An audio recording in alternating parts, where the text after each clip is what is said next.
Good morning everybody and welcome back. In today's video we're going to travel the world in search for fame, glory and riches. How will we get these things, you ask?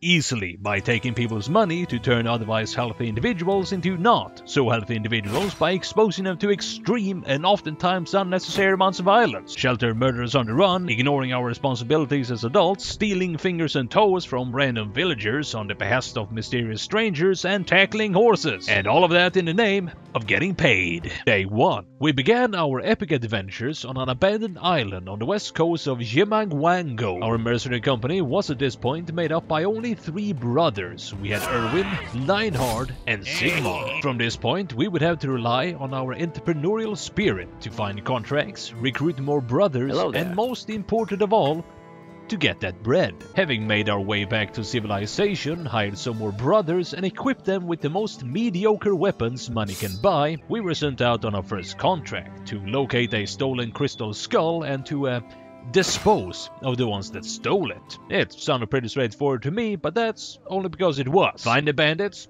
kill the bandits, take the skull, and don't make any jokes about Indiana Jones.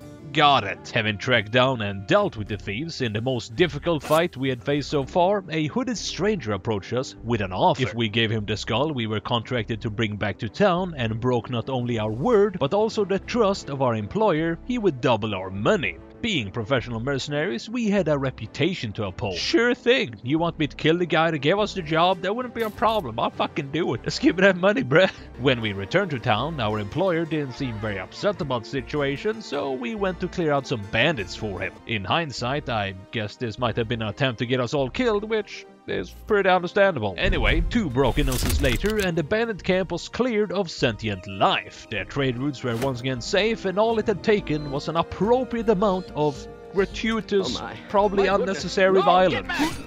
Hell yeah! Having dealt with the marauding bandits, I felt reasonably safe to travel the road. A fact that didn't change when we made an unprovoked attack. Protected ourselves from a horde of savage barbarians wanting to hear the lamentations of our women and probably kill us all. And since we won, that's the story I'm going with. On day 15, we had managed to scrape together a full company of 12 brothers and gotten our hands on some pretty decent gear. By which I mean we no longer had to use knives to defend ourselves, which is a pretty big deal. The tactic we had developed during our 15 days of adventuring was a basic shield wall with spears to keep everyone at bay, while the back lines armed with pole arms and ranged weapons killed everyone else. It's not a very complicated tactic, but so far no one had died. Well, a lot of people had died, but none of them ours, so it's all good. After a hard day's travel, we amused ourselves by making shadow animals on a wall of an abandoned priory. When Hardebrand, one of our new recruits, walks by, muttering to himself, all covered in blood. Turns out that he had found some valuables that he now wanted to share with his battle brothers, which is pretty nice of him. See, I knew recruiting a murderer on the run wouldn't bite me in the ass. Now that is what we in the business refer to as foreshadowing. We did some more jobs, and on day 22 we were tasked to clear out yet another bandit encampment. We had done it before, so I felt pretty confident that we could do it. Things were going pretty well, right up to the point that Janol got stabbed in the face with a spear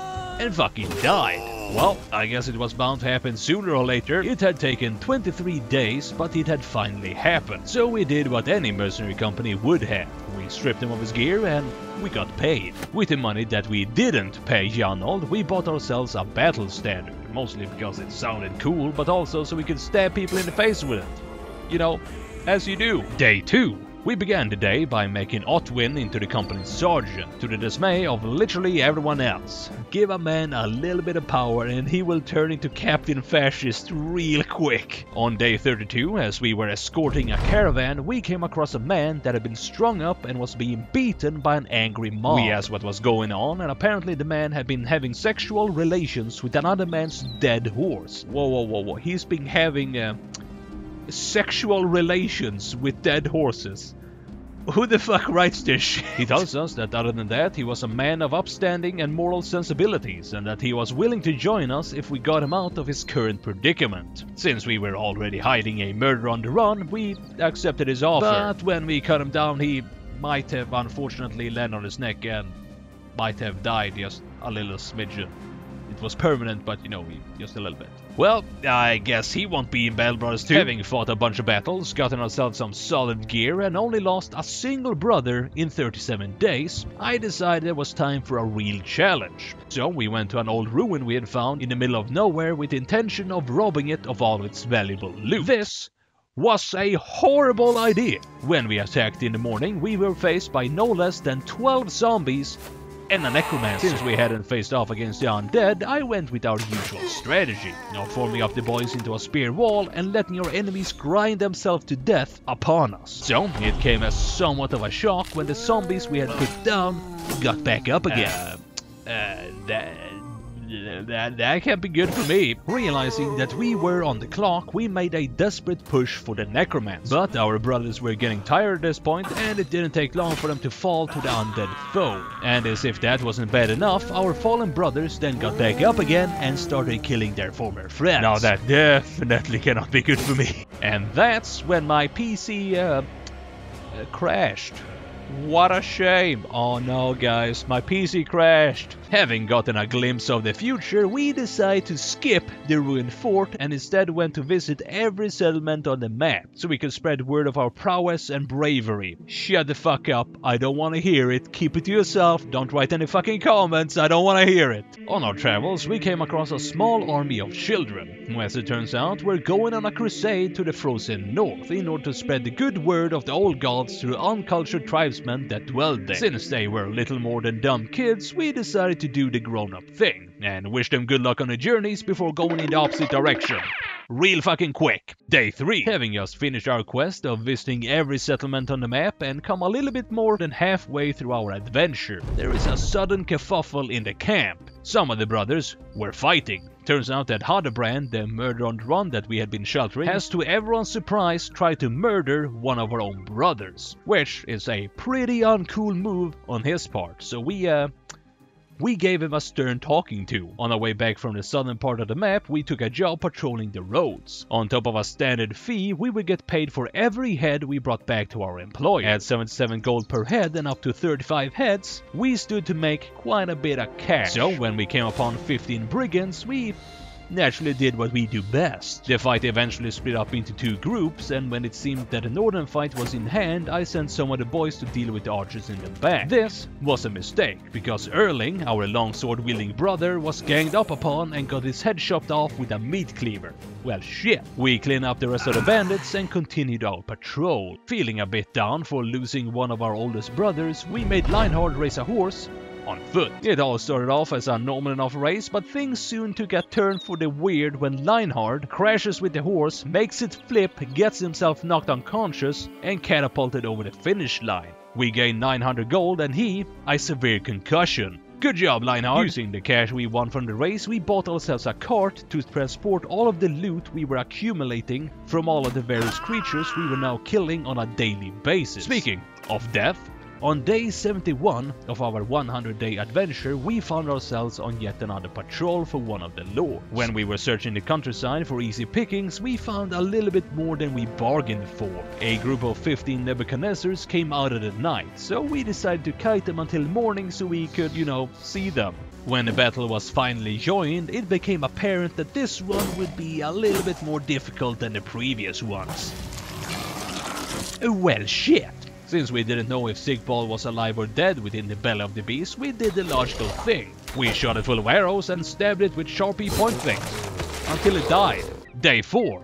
Having been tasked to clear out some more raiders, we are stopped by a group of refugees. They tell us that the Greenskins have gathered and launched a full-scale invasion of our lands. This is great news. We are going to make a killing, literally and figuratively, because as everybody knows, war is good for business. Having received these fortuitous news, we continue our quest to track down the marauding orcs we have been tasked to kill. We don't find them, but what we do find is one of their hideouts, and being the brave sellswords that we are, we naturally attack. And despite our clever use of the piles of strange meat and bongo drums to limit how many bodies they can throw at us, poor Thorleif got himself a bad case of the brain damage when a orc youngling bashed him in the head and he didn't die. Tough shit. So, having done some odd jobs for a few days, we find ourselves back in the north, and more specifically at a hanging. Fortunately, it wasn't one of ours this time. The people, for some reason, were carving off fingers and toes from the hanged man when a mysterious stranger approached and offers us 500 gold for as many of them as we can get our hands on. So, we start leaning on the locals, because easy money is easy money. Day 95. We were closing in on the end of our adventure, and since it was an orc invasion going on, we got hired to hunt down some orcs. They ambushed us in a forest, and once again we tried to use the various trees and other obstacles to our advantage. It all goes pretty well, right up until the point that Harald got smashed up pretty bad. So, in an attempt to save him, Sigmar, our master archer and one of the founding members of the company, switches places with him. Which, as it turns out, will be a rather bad move on his part, because later he gets his head bashed in by an orc. No, that's Sigmar. Oh, Harold, I should have let you get your fucking head smashed in. Fuck you, Harold. Of all the losses we had suffered this far, Sigmar's was definitely the worst. He had taken part in 47 battles and killed 26 of our foes.